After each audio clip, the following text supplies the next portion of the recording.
Jyotsna BRS నేతల అక్రమ అరెస్టులను నిరసిస్తూ ట్యాంక్ బండ్ పై గులాబీ పార్టీ ఆందోళనకు పిలుపునిచ్చింది. ఈ నేపథ్యంలో బీఆర్ఎస్ ఎమ్మెల్యేల ముందస్తు అరెస్టులు కొనసాగుతున్నాయి. మాజీ మంత్రి హరీష్ రావు హౌస్ అరెస్ట్ చేశారు పోలీసులు. కూకట్పల్లి ఎమ్మెల్యే మాధవరం కృష్ణారావుతో పాటు కుత్బుల్లాపూర్ ఎమ్మెల్యే వివేకానందను ముందస్తుగా అరెస్ట్ చేసినట్లుగా తెలుస్తోంది. వివేక ఇంటి దగ్గర భారీగా పోలీసులు మోహరించారు. ట్యాంక్ బండ్ పై ధర్నాకు బీఆర్ఎస్ ఎమ్మెల్యేలు వెళ్లకుండా ముందస్తు హౌస్ అరెస్ట్ చేస్తున్నారు. అటు ఎమ్మెల్సీ శంభీపూర్ రాజు ఇంటి దగ్గర కూడా పోలీసులు మోహరించారు.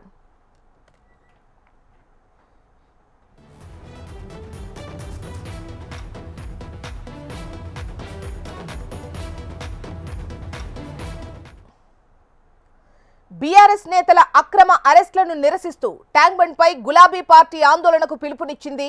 ఈ నేపథ్యంలో బీఆర్ఎస్ ఎమ్మెల్యేల ముందస్తు అరెస్టులు కొనసాగుతున్నాయి. మాజీ మంత్రి హరీష్ రావును హౌస్ అరెస్ట్ చేశారు పోలీసులు.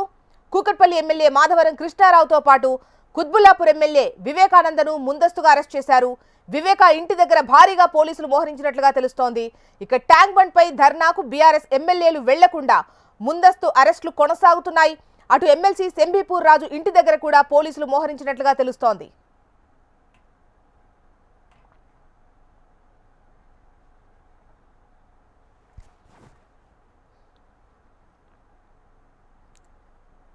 రైట్, బీఆర్ఎస్ నేతల అక్రమ అరెస్టులను నిరసిస్తూ ట్యాంక్ బండ్ పై గులాబీ పార్టీ ఆందోళనకు పిలుపునిచ్చిన విషయం మనకు తెలిసిందే. ఈ నేపథ్యంలో బీఆర్ఎస్ ఎమ్మెల్యేల ముందస్తు అరెస్టులు కొనసాగుతున్నట్టుగా తెలుస్తోంది. వివరాలు అందించేందుకు ప్రవీణ్ సిద్ధంగా ఉన్నారు. ప్రవీణ్, ముందస్తు అరెస్టులు ఎక్కడికక్కడ మాజీ ఎమ్మెల్యేలను అదేవిధంగా మాజీ మంత్రి హరీష్ రావును కూడా హౌస్ అరెస్ట్ చేసినట్లుగా తెలుస్తోంది. దీనికి సంబంధించి మీ దగ్గర డీటెయిల్స్ ఏంటి? ఇది చూసినా ఇవాళ ఉదయం నుంచి బీఆర్ఎస్ పార్టీకి సంబంధించిన ముఖ్య నేతలను కూడా పోలీసులు హౌస్ అరెస్ట్ చేస్తున్నారు. ఇప్పటివరకే ఆ బీఆర్ఎస్ పార్టీ మాత్రం ఇవాళ ట్యాంక్ బండ్ పైన ఉన్న 125 అడుగుల అంబేద్కర్ విగ్రహం వద్ద మాత్రం నిరసన కార్యక్రమాన్ని కూడా ఆ బీఆర్ఎస్ పార్టీ పిలుపునిచ్చిందని చెప్పుకోవచ్చు. ఇప్పటివరకే ఏదైతే ఆ బీఆర్ఎస్ పార్టీకి సంబంధించిన నేతలపైన కేసులు, అదేవిధంగా అక్రమ అరెస్టులు, దాంతోపాటుగా డాక్టర్ బిఆర్ అంబేద్కర్ విగ్రహాన్ని కూడా గత ప్రభుత్వం అక్కడ ఏర్పాటు చేసినా కూడా విగ్రహ ఆవిష్కరణకు సంబంధించిన మాత్రం ఏదైతే ఆ విగ్రహానికి ప్రారంభించకుండా రేవంత్ రెడ్డి నిర్లక్ష్యం వహిస్తున్నట్టు కూడా ఇప్పటివరకే బీఆర్ఎస్ పార్టీ నేతలు కూడా మండిపడుతున్న ఆ సిచ్యువేషన్ అయితే కనిపిస్తుంది. నిన్న మాజీ మంత్రి హరీష్ రావును అరెస్ట్ చేసిన సందర్భంలో కూడా బీఆర్ఎస్ నేతలు మాత్రం ఇవాళ ఈ పిలుపుకు మాత్రం పిలుపునిచ్చారని చెప్పుకోవచ్చు. ఇవాళ ఉదయం నుంచి మాత్రం ఒక పక్క మాజీ మంత్రి హరీష్ రావు ఇంటి వద్ద భారీగా పోలీసులు మోహరించారు. ఇంట్లో నుంచి బయటికి రాకుండా కూడా ఇప్పటివరకే పోలీసులు కూడా మోహరించిన సిచ్యువేషన్ కనిపిస్తుంది. దీంతో పాటుగా కూకట్పల్లి ఎమ్మెల్యే మాధవరం కృష్ణారావు ఇంటి దగ్గర కూడా భారీగా పోలీసులను కూడా మోహరించారు.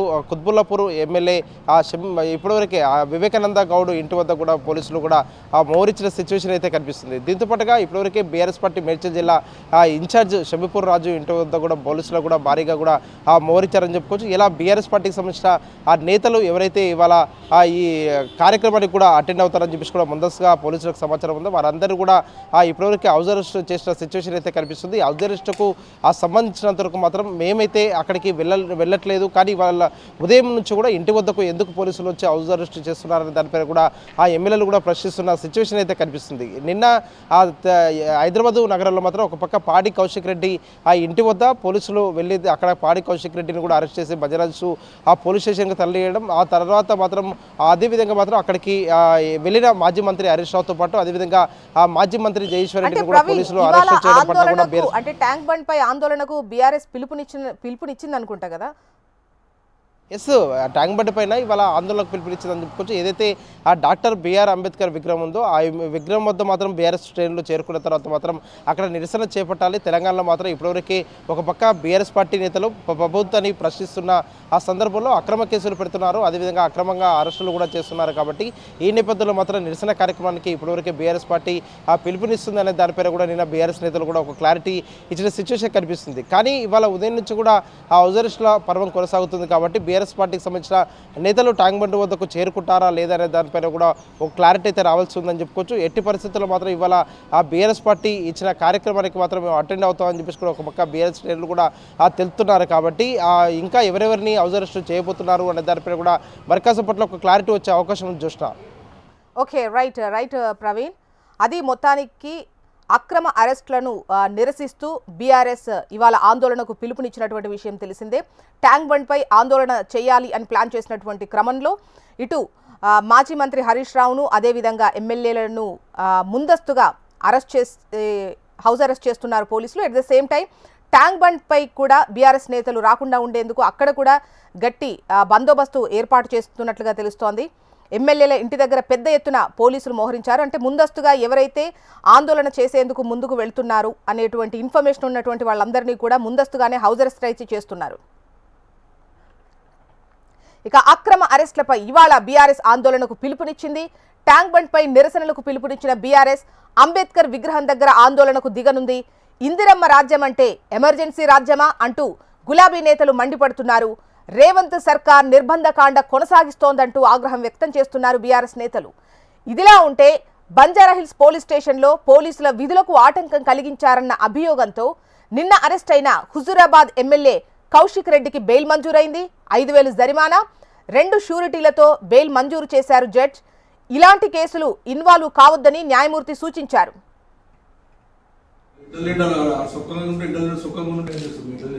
అందుకని ఏం లేదు. ఆయన కూడా వచ్చాడు, నాకు అర్థం కాదు. అఫీషియల్ రమ్మని ప్రోగ్రామ్ ఇస్తే రమ్మని వస్తారు, పోలీసులు రాదు. ఎందుకంటే గవర్నమెంట్ వస్తున్నది, ఎమ్మెల్యే పడి తిరగద్దు, ఓడిపోయిన పడి తిరగండి అంటారు. పద్ధతి కాదు. అభ్యర్థులు చేయకుంది గంట వేయాలి. ఇంటికాడ వచ్చి పోలీసులు ఉంటే గవర్నమెంట్ మేము కూర్చుంటాయి. కరెక్ట్ కాదు. ఎస్ఐ గారు మేమేమైనా అఫీషియల్ ప్రోగ్రామ్ కంటే పోలీసులు రాదు.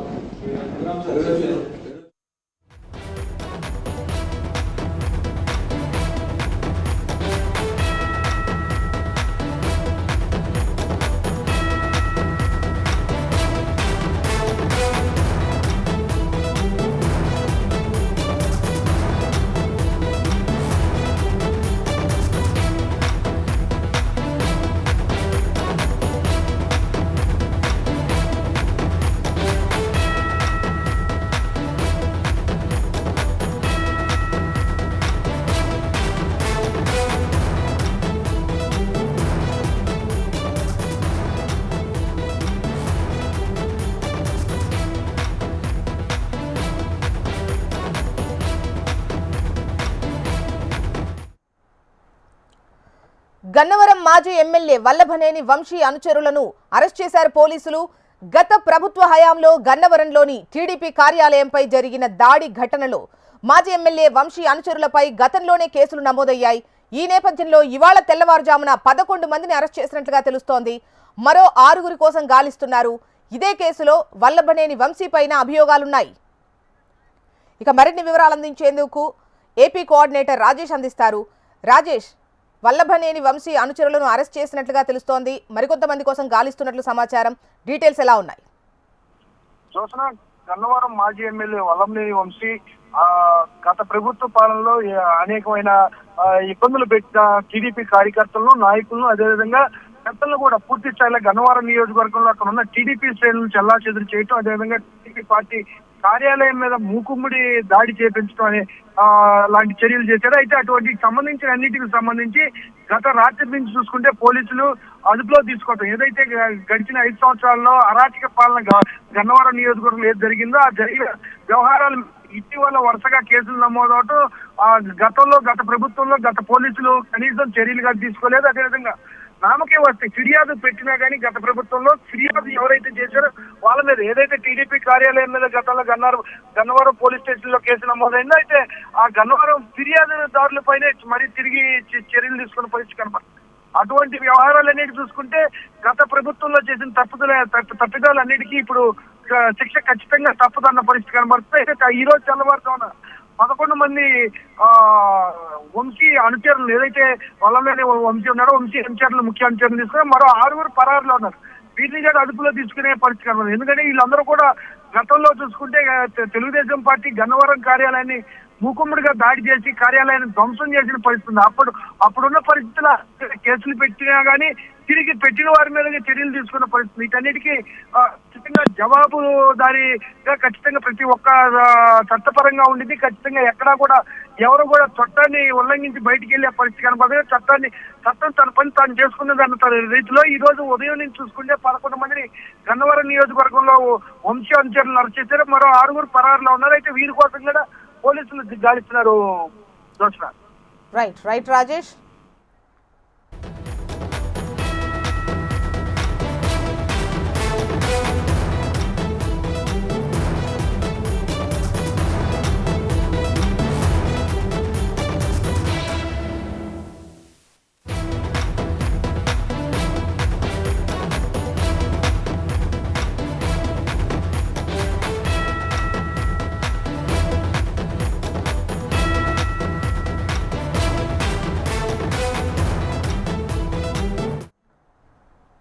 ఏపీ వ్యాప్తంగా నేటి నుంచి అన్ని గ్రామాల్లో రెవెన్యూ సదస్సులు నిర్వహించనున్నారు. భూ వివాదాల పరిష్కారంపై జనవరి 8 వరకు ఈ సదస్సులు జరుగుతాయి. ఇళ్ల పట్టాల్లో అవకతవకలు, భూముల లీజ్, కేటాయింపు భూముల వినియోగంపై ఈ సదస్సుల్లో పరిశీలిస్తారు. అలాగే అసైన్డ్ ఫ్రీ హోల్డ్ భూములు, 22A భూములపై వచ్చిన ఆరోపణలపైన విచారించనున్నారు.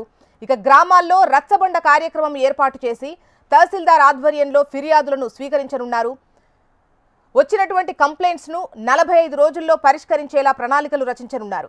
ఇక కొత్త రేషన్ కార్డుల మంజూరుపై ఈ సదస్సులో నిర్ణయం తీసుకుంటామని స్పష్టం చేశారు మంత్రి అనగాని సత్యప్రసాద్. ఇక ఈ సదస్సులకు సంబంధించి వివరాలు అందించేందుకు కాంతి మనకు సిద్ధంగా ఉన్నారు లైవ్లో. కాంతి, చెప్పండి, ముఖ్యంగా ఈ సదస్సులో ఏ అంశాలపై ఫోకస్ పెట్టబోతున్నారు? జ్యోత్స్న, ఇవాళ నుంచి రాష్ట్ర వ్యాప్తంగా రెవెన్యూ సదస్సులు నిర్వహించాలని ప్రభుత్వం నిర్ణయించింది. ఇవాళ నుంచి జనవరి 6వ తేదీ వరకు కూడా ఈ రెవెన్యూ సదస్సులు 33 రోజుల పాటు నిర్వహించాలని ప్రభుత్వం డిసైడ్ చేసింది. గ్రామ స్థాయిలో ఉన్నటువంటి భూ వివాదాల పరిష్కారం కోసం గత ప్రభుత్వ హయాంలో భూ సర్వేల విషయంలో అవకతవకలు జరిగాయని అనేక కంప్లైంట్స్ ఇప్పటికే రాష్ట్ర వ్యాప్తంగా నమోదవుతున్న నేపథ్యంలో రెవెన్యూ శాఖ ఆధ్వర్యంలో ఈ ఏదైతే దీనికి సంబంధించినటువంటి సర్వే విషయంలో ఎక్కువగా కంప్లైంట్స్ వస్తున్న నేపథ్యంలో దీనికి సంబంధించి ఇప్పటివరకు అనేక కంప్లైంట్స్ని రిజిస్టర్ చేసుకున్న నేపథ్యంలో జిల్లా స్థాయి నుంచి గ్రామ స్థాయి వరకు కూడా మండల స్థాయిలో కూడా ఈ రెవెన్యూ సదస్సులు నిర్వహించాలని ప్రభుత్వం నిర్ణయించింది. రెవెన్యూ సదస్సుల్లో భాగంగా గ్రామంలో ఉన్నటువంటి భూ సర్వే విషయాలు కావచ్చు, అలాగే కొన్ని వివాదాల్లో ఉన్నటువంటి 22A భూములు కావచ్చు, అసైన్డ్ భూములు, వీటిలన్నిటిపైన కూడా అనేక రకాలైనటువంటి వివాదాలు ఉన్నాయి. ముఖ్యంగా ఈ భూముల సర్వే విషయంలోనే ఎక్కువగా అవకతవకలు జరిగినట్లుగా ప్రభుత్వం గుర్తిస్తుంది. ఈ నేపథ్యంలో ఈ గుర్తించినటువంటి అన్నీ కూడా ఏదైతే ఈ సమస్య పరిష్కారం కోసం గతంలో గ్రామాల వారీగా పంచాయతీరాజ్ శాఖ ఆధ్వర్యంలో నిర్వహించినటువంటి గ్రామ సభలలో అనేక రకాలైనటువంటి రెవెన్యూకి సంబంధించినటువంటి అంశాలు ఈ గ్రామ సభల్లో కంప్లైంట్స్ రావడంతో రెవెన్యూ సదస్సులు నిర్వహించాలని చెప్పి ప్రభుత్వం నిర్ణయించింది. ఇందులో భాగంగా కొత్త రేషన్ కార్డ్స్కి సంబంధించినటువంటి విషయంలో కూడా ఒక నిర్ణయం తీసుకోవడం కోసం ఇప్పటికీ కొత్త రేషన్ కార్డ్స్ అప్లై చేయడానికి సమయాన్ని కూడా మొదలుపెట్టింది. అప్లై చేసుకునేందుకు విధి విధానాలను కూడా ఖరారు చేసి ఇచ్చిన నేపథ్యంలో కొత్త రేషన్ కార్డులకి సంబంధించినటువంటి అంశంలో కూడా గతంలో ఏదైతే ఫ్యామిలీలో కొత్తగా పెళ్ళైన వారికి కావచ్చు, అలాగే డీవియేషన్స్ ఏవైతే ఉన్నాయో అవన్నీ జరగకపోవడం వల్ల ప్రజలు చాలా రకాలైనటువంటి ఇబ్బందులు, అలాగే కొన్ని ఏవైతే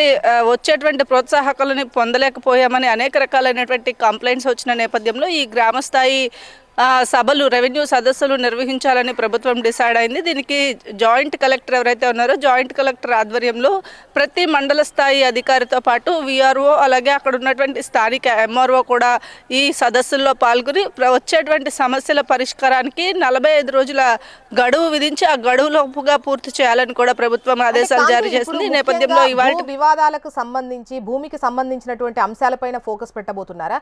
ఈవెన్ రేషన్ కార్డుకు సంబంధించి కూడా పెద్ద ఎత్తున ప్రచారం జరిగింది. అసలు అప్లై చేసేసుకోండి అన్నటువంటి ప్రచారం జరిగింది. ఈ క్రమంలో ప్రభుత్వ ఆఫీసుల చుట్టూ కూడా తిరిగినటువంటి సిచ్యువేషన్స్ ఉన్నాయి. దానిపై క్లారిటీ ఇచ్చారు, ఇది తప్పుడు ప్రచారం, ఆ తర్వాత అనౌన్స్మెంట్ ఉంటుంది అని చెప్పేసి. సో ఇప్పుడు ఈ ఒక భూ సమస్య పైన ఇప్పుడు ఇంతకుముందు మీరు అన్నట్టు రేషన్ కార్డు దానికి సంబంధించి కూడా వివరాలు తీసుకునేటువంటి ఛాన్సెస్ ఉన్నాయా అసలు? ఖచ్చితంగా ఈ రెవెన్యూ సదస్సులో ముఖ్యంగా ప్రధాన సమస్యగా ఉన్నటువంటి భూ సర్వేకి సంబంధించినటువంటి అంశాలతో పాటు రేషన్ కార్డు అంశం కూడా రెవెన్యూ పరిధిలోకే వస్తుంది. కాబట్టి ఖచ్చితంగా రేషన్ కార్డుకి సంబంధించినటువంటి దాంట్లో కూడా అనేక రకాలైనటువంటి అర్హులైన వారికి కూడా రేషన్ కార్డు మంజూరు చేయకపోవడం వల్ల గత 5 సంవత్సరాల్లో చాలా రకాలైనటువంటి ఇబ్బందులు పడ్డామని చెప్పి ప్రజల నుంచి అనేక రకాలైన వినతులు కూడా గ్రామ సభలు నిర్వహించినప్పుడు వచ్చిన నేపథ్యంలో సమస్యలు చాలా వరకు ఐడెంటిఫై చేసిన నేపథ్యంలో రెవెన్యూ సదస్సులు కేవలం భూ సమస్యల పరిష్కారానికి మాత్రమే కాదు, ఖచ్చితంగా ఈ రెవెన్యూ పరిధిలో ఉన్నటువంటి సమస్యలు ఏవైతే ఉన్నాయో వాటిలన్నిటిపైన కూడా కంప్లైంట్స్ తీసుకోవాలని గ్రామ స్థాయిలో రచ్చబండ కార్యక్రమం ఏదైతే గతంలో గత ప్రభుత్వ హయాంలో ఉన్నటువంటి అవకతవకలను గుర్తించడం మాత్రమే కాకుండా ప్రజెంట్ ఉన్నటువంటి ప్రాబ్లమ్స్ అన్నిటినీ క్లియర్ చేసేందుకు ఈ విధంగా విధంగా ముందుకు వెళ్లాలని ప్రభుత్వం నిర్ణయించింది. ఇప్పుడు ప్రజెంట్ భూ సర్వేకి సంబంధించినటువంటి అంశాలతో పాటు ఈ రెవెన్యూకి సంబంధించినటువంటి అంశాలన్నీ రేషన్ కార్డులు కావచ్చు, పెన్షన్లు కావచ్చు, ఇవన్నీ కూడా ఈ మండల స్థాయిలో ఉన్నటువంటి ఎంఆర్ఓ, విఆర్ఓ పరిధిలో ఉంటాయి కాబట్టి వారికి ఉన్న సమస్యలను తెలియజేసేందుకు ఈ రెవెన్యూ సదస్సులు ఉపయోగపడతాయని ప్రభుత్వం చెప్తోంది. జ్యోత్స్న. రైట్ కాంతి.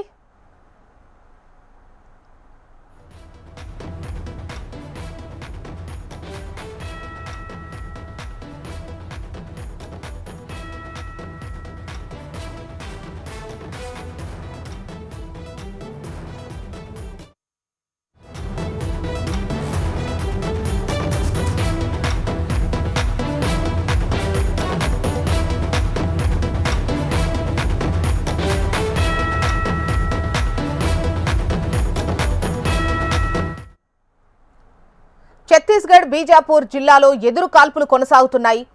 జీడిపల్లి సిఆర్పీఎఫ్ క్యాంపుపై మావోయిస్టులు మెరుపు దాడి చేశారు. మావోయిస్టుల దాడిని తిప్పికొడుతున్నాయి భద్రతా బలగాలు. నిన్న రాత్రి నుంచి మావోయిస్టులు భద్రతా బలగాల మధ్య భీకర కాల్పులు జరుగుతున్నాయి.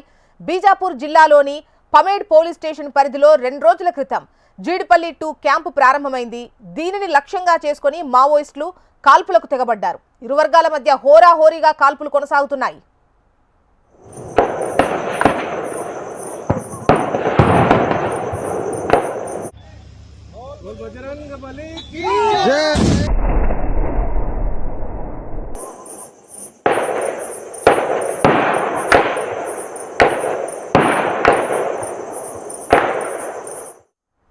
ఛత్తీస్గఢ్ బీజాపూర్ జిల్లాలో ఇంకా కాల్పులు కొనసాగుతున్నట్లుగా తెలుస్తోంది. డీటెయిల్స్ అందించేందుకు రవికిరణ్ సిద్ధంగా ఉన్నారు. రవికిరణ్, చెప్పండి, మావోయిస్టులకు భద్రతా బలగాలకు మధ్య ఇంకా స్టిల్ 2 రోజుల తర్వాత కూడా ఇంకా కాల్పులు కొనసాగుతూనే ఉన్నట్లు తెలుస్తోంది. దీనికి సంబంధించి మీ దగ్గర డీటెయిల్స్ ఏంటి?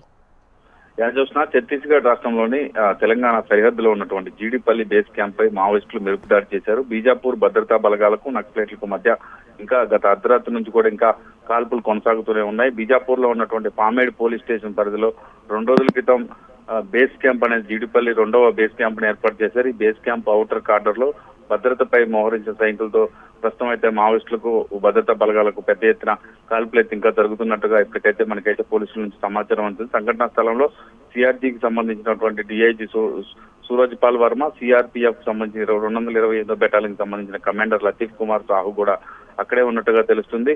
ఇంకా కాల్పులు జరుగుతున్న నేపథ్యంలో ఉద్రిక్త పరిస్థితి కొనసాగుతుంది. పామాడ్ పోలీస్ స్టేషన్ పరిధిలో ఉన్నటువంటి జీడిపల్లి పోలీస్ క్యాంప్ పై మావోయిస్టుల దాడిలో 3 జవాన్లు కూడా గాయాలయ్యాయి. రాత్రి నుంచి కూడా తెల్లవారుజాము వరకు కూడా ఇంకా కంటిన్యూ అవుతున్నాయి కాల్పులు. ప్రస్తుతం అయితే ఎన్కౌంటర్ లో ఎవరికి ఎటువంటి అపాయం లేదు, కానీ పెద్ద ఎత్తున కాల్పులు జరుగుతున్నట్టుగా ఇప్పటికే బీజేపీ ఎస్పీ కూడా తెలిపిన పరిస్థితి అయితే కనపడుతుంది. ప్రధానంగా భద్రతా బలగాలకు అలాగే బీజాపూర్ కు సంబంధించినటువంటి మావోయిస్టు ప్రభావిత ప్రాంతాల్లో గత కొంతకాలంగా ఆధిపత్య పోరు కొనసాగుతున్న నేపథ్యంలో ఇటు మావోయిస్టులు అటు పోలీసులు కూడా కాల్పులకు తెగబడుతున్న పరిస్థితి ప్రస్తుతం కనపడుతుంది.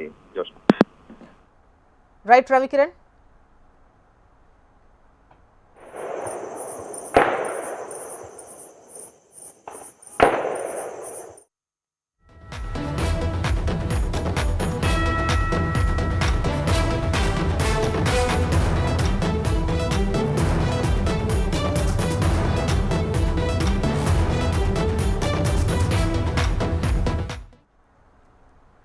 విశాఖపట్నంలో సీఎం చంద్రబాబు పర్యటన కొనసాగుతుంది. డీప్ టెక్ కాంక్లేవ్ లో చంద్రబాబు పాల్గొననున్నారు. మాజీ సీఎస్ ఎస్పీ టక్కర్ ఏర్పాటు చేసిన global forum for sustainable transformation ఆధ్వర్యంలో డీప్ టెక్ కాంక్లేవ్ నిర్వహిస్తున్నారు. విశాఖ నోవటెల్ హోటల్లో డీప్ టెక్ కాంక్లేవ్ జరగనుంది. సాయంత్రం 6 గంటల వరకు ఈ సదస్సు కొనసాగనుంది. సదస్సులోని పలు సెషన్స్ లో చంద్రబాబు పాల్గొంటారు. రాబోయే 5 ఏళ్లు ఏపీ పెట్టుకున్నటువంటి లక్ష్యాలు చేరేందుకు బ్లూ ప్రింట్ ను సిద్ధం చేసేందుకోసం సదస్సు ఉపయుక్తం కానుంది. వివరాలు మనకు అనురాధ అందిస్తారు. అనురాధ,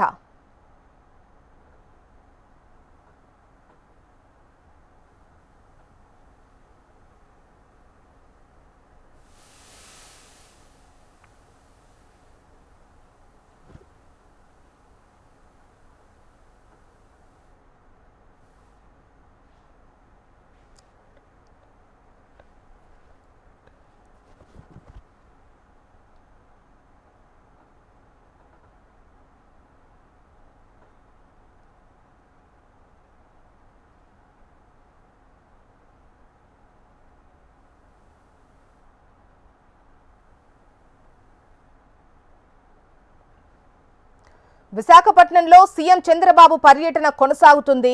డీప్ టెక్ కాంక్లేవ్లో చంద్రబాబు పాల్గొంటారు.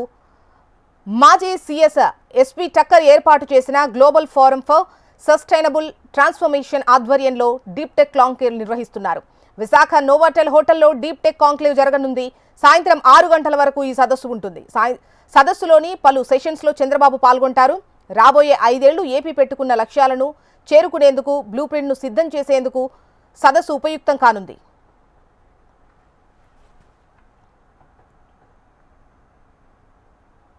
ఇవి బులెటిన్ డీటెయిల్స్. అప్డేట్స్ కోసం చూస్తూనే ఉండండి హెచ్ఎం టీవీ. వార్త ఆగదు, నిజం దాగదు.